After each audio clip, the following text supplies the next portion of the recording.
Hello, hello, hello, and welcome back to Healing Rehab with your host here, Yafa Shifra.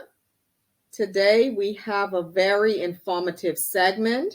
We're going into our tea with thoughts, and the subject matter today we'll be covering is how toxic families affect our mental health.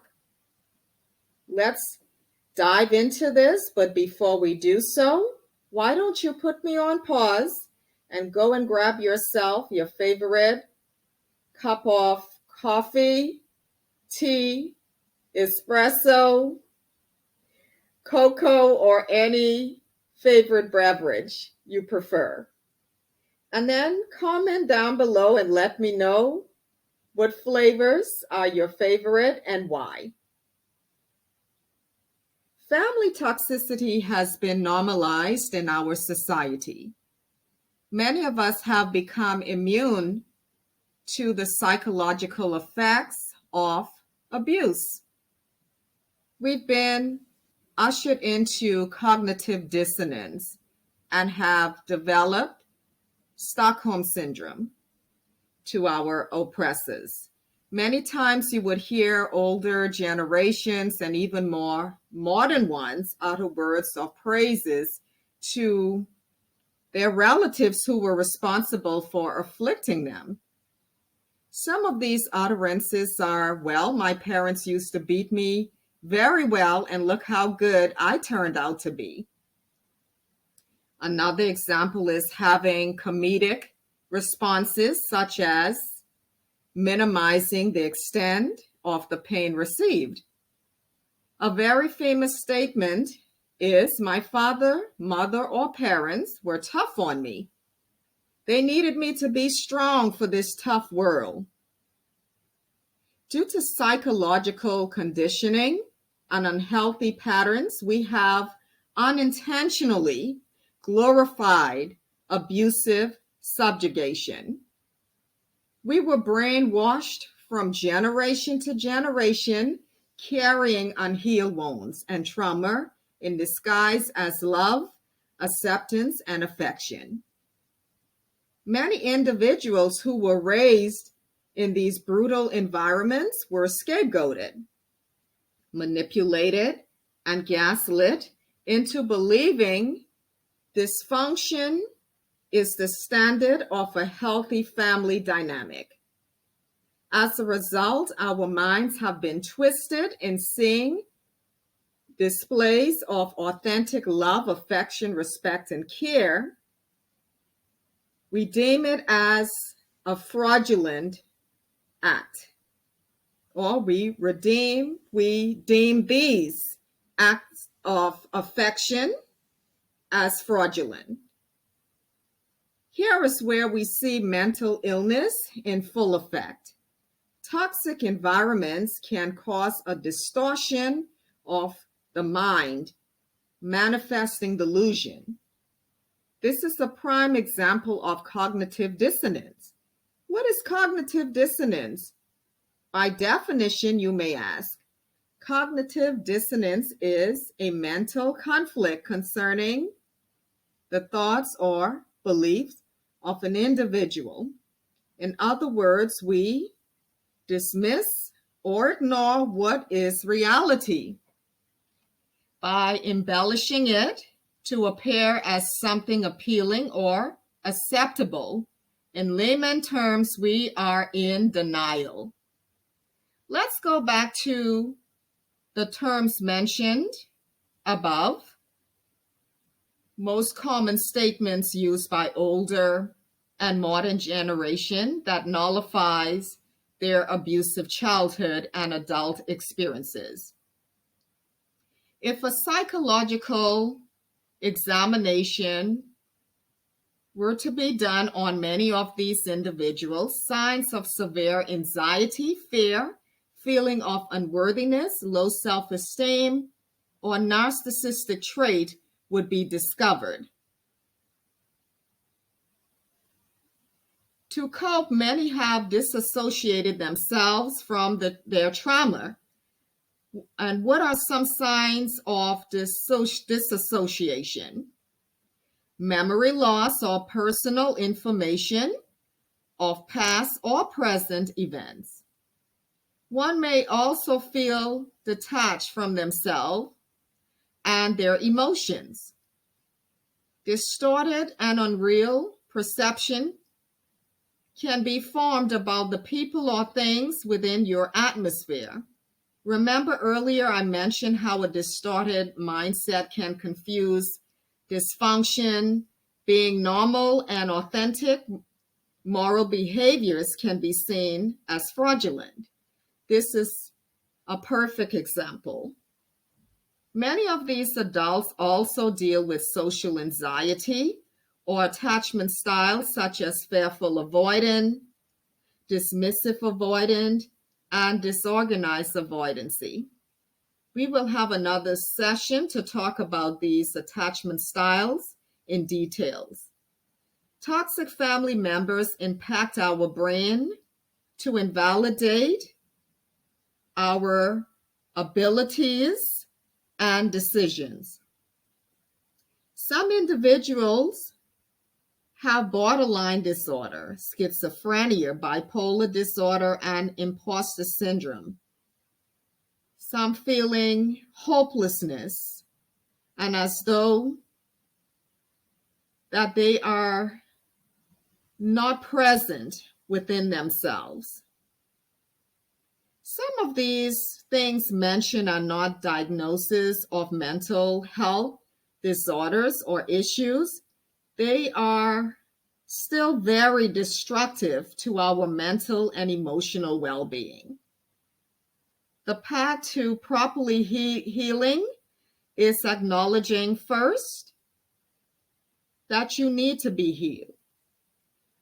Many people attempt therapy or coaching in some form, but when it's time to go deeper into the wounds, a rejection of introspection and retrospection, may manifest themselves. Some people sabotage their healing because they do not want to face the pain of revisiting those wounds. Many feel safe accepting a false narrative mindset. This may be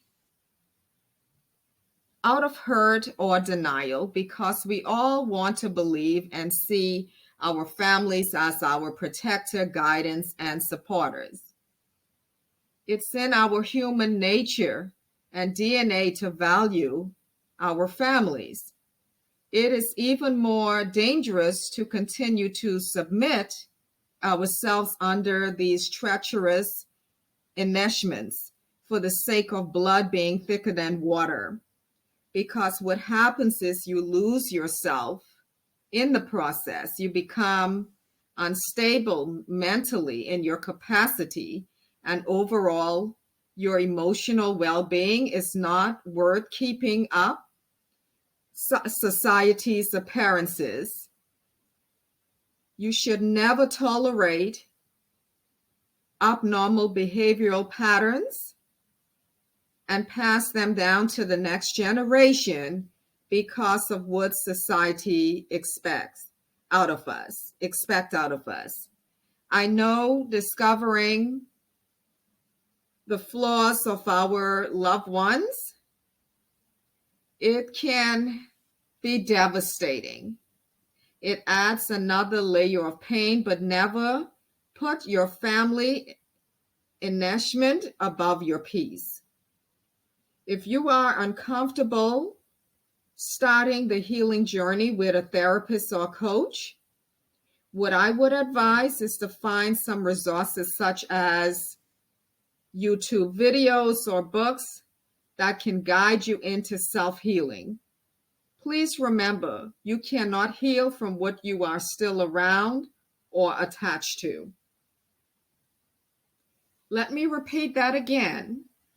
You cannot heal from what you are still around or attached to. If something or someone triggers trauma within you when you're in their presence, then you need to make it a conscious effort to separate yourself from these environments or these types of people. When we're hearing the word blood, the words blood is thicker than water, that is a mental conditioning that tells us no matter what's going on, blood is thicker than water. We need to stick together at the expense of you losing yourself. That's not healthy at all. And it contributes to you having an impaired mental health and emotional health or well-being. Look out for yourself and start standing in your own truth. Please look into ways to enhance yourself to help you pull away or go no contact with relatives who have been very destructive in your personal development. I know it's not easy. Believe me, I've walked through it as well. And I'm still in that journey because there's many things you can face when you decide to pull away from the family dysfunction. You can be gang stalked, harassed. Families are constantly beating you over the head to forgive. They want you to actually sit and have dinner around people who have violated you, physically abused you, or who devalue or disrespect you. We have swept these things under the carpet for generations, and it's time to break these generational curses. How many women or men, parents or family knew an uncle, an aunt, or even the pastor or someone close were violating their kids, and they didn't do anything for security to secure the safety of this child or to have those persons prosecuted. But yet they're inflicting on you, on your psychology. You have to forgive. And they want you to pretend as if nothing has transpired. And sadly enough, many of us have submitted ourselves to this doctrine of forgiveness. And we go to these holidays or holy days and we sit with these family members in our uncomfortable state, where our minds and our emotions are being triggered traumatically. And we're doing this all in the name of honoring our family system or tradition. It's time for this nonsense to end. Many people are waking up. They're waking up to understanding and also being receptive to what was done to them, the mistreatment they received from loved ones. And they're separating.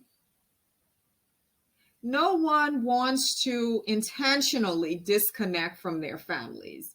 But when you are a black sheep or the scapegoat, you have to understand your primary function within that family's dynamics is to be mistreated, is for them to pour all of their vitriol on. You are the sounding board of vituperation. No one cares about your feeling. You have been strategically groomed to receive abuses in many forms. And you have gone into your adulthood and you try to make excuses for these dysfunctional behaviors.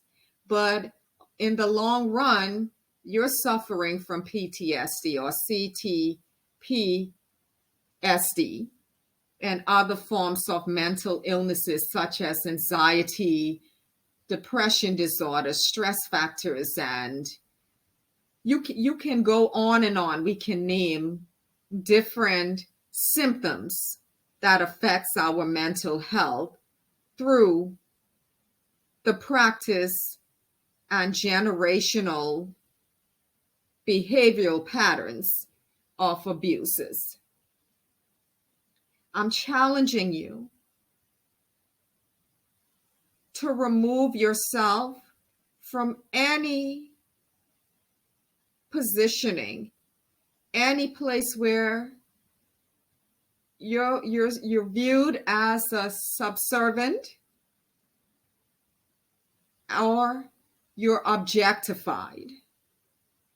You cannot properly function in your own self-love or have healthy healing patterns flowing through you when you stick around these negative atmospheres or stay in these toxic relationships. Respect is very important for our own personal human value and validation. It's no one's right to dehumanize you. And you should not be in a place where, at your own expense, you are allowing others to abuse you just so you can feel a part of a community. To repeat the same cycle, getting the same result, we know this to be insanity. So I'm asking you, I'm begging you, if you're in these types of family relationships, please remove yourself. Please connect with institutions or support groups that would help you in transitioning into the no contact or cutting off certain communication. Protecting your personal space and peace is vital. You will not be able to go to the next level because these types of abuses, they hinder you from succeeding. Every time you want to put your feet forward, you're suffering from feelings of unworthiness because they've been grooming you to believe that you're not worthy enough of love, that you don't deserve love, and you deserve not to be treated kindly or with care. Please try to get into a coaching group or individual coaching, or as I mentioned earlier, if you're uncomfortable with this method, look at some YouTube videos or read some books that will help you make that final decision to walk away to what is harmful to your emotional and mental health. As always, I love you from the bottom of my heart. My heart is hugging you virtually and spiritually. I wish you all the best in your healing journey, and I'm here to hold your hands in every capacity that I possibly can, using my platform to bring awareness and to help guide you through the healing process. Please take care of yourself, wrap your arms around you, and let's do this practice before I close. And let yourself know with these words of affirmation, I deserve love. I deserve kindness. I deserve wholesome support. I deserve to be spoken to kindly. I deserve to have an atmosphere of peace. I deserve to have healthy relationships. Okay, my sweet darling? Until next time, please take care of yourself and may peace and blessings, or baraka as we say, be upon you. And don't forget to like, share, and subscribe. And please interact with me in the comment section, because there are other people who are going through the same thing, and you can help to encourage each other as well. The chat or the comment section is a community of itself, in itself, to help bring value and healing to your journey. Take care for now, and until later, remember, I love you from the bottom of my heart. Bye-bye for now.